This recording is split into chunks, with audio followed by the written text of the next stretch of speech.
Hey everybody, Coach Tracy here.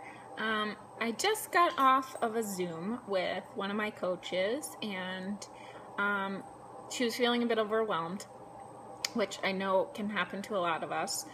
So we kind of came up with a system of organization that I think should work pretty well. So I just wanted to share that with everybody.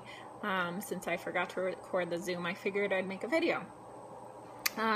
So we talked about kind of categorizing things into 5 categories. So we had her sit down and make 5 sheets of paper that she'll keep and save. So whether she wants to laminate them and use a dry erase marker to check things off, or whether you want to do it on your phone or however you want to work it, there's 5 different things that I think everyone should write down and will help keep you organized.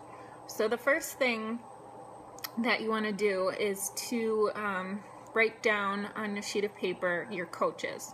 So put yourself at the top, make a diagram, write your right leg and your left leg, and put your coaches under there. If they have coaches, write all of their names under that. Next to their name, you can write down whether they're a discount coach.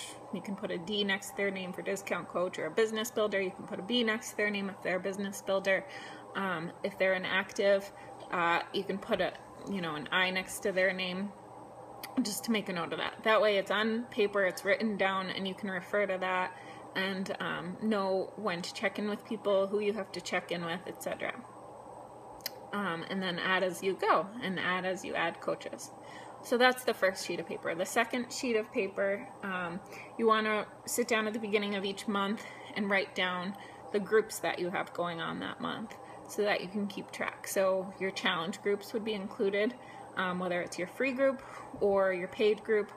Write down the name of the group and anyone that's in the group, any customers in the group, so that you know who to check in with in those groups and who to tag in your posts in those groups, and you can keep track of it that way. Other groups you want to write down, if there's a new coach group that one of your coaches is in, or a push to diamond group that one of your coaches is in, or an emerald group that one of your coaches is in. You write all of the stuff that's going on that month, write everyone's name down that's in the group, so that you know what groups you have going on and who to check in with in those groups. The third sheet of paper is going to be your power hour to-do list. And I told her to put a star next to 4 things. One would be the 3 vital behaviors: invite, invite, invite, be proof of the products, and personal development. And the 4th thing that I wanted her to put a star next to was the daily posting to social media, because I think that's really important to keep up with your posting and be consistent. We talked about laminating the power hour to-do list, and using a dry erase marker each day to check off the things as you do them, and then start fresh the next day by just erasing, rather than having to print a new one every day.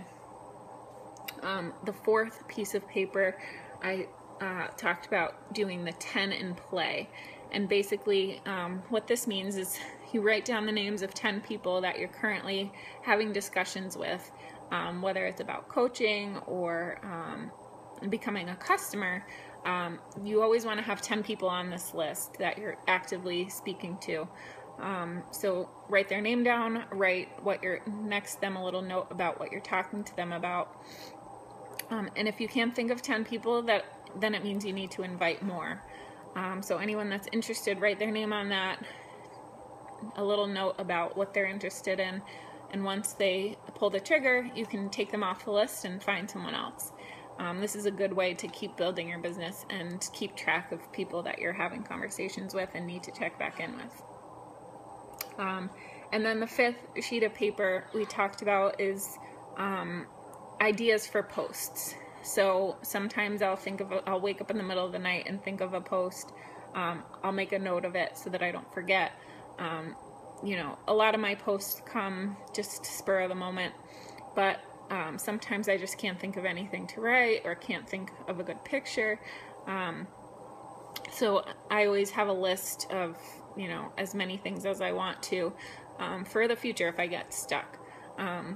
Save pictures in your phone that you can use for posts, and then have this list handy to help spark ideas when you don't have anything else at the moment in your head. So those are the 5 kind of things to keep track of that I think are really important, and I hope that will kind of help everybody stay organized and a little less overwhelmed. We'll see how it goes with my new coach. Hopefully it works, but I just kind of wanted to share that with everyone. So let me know what you think, or if you have any questions. Have a good day.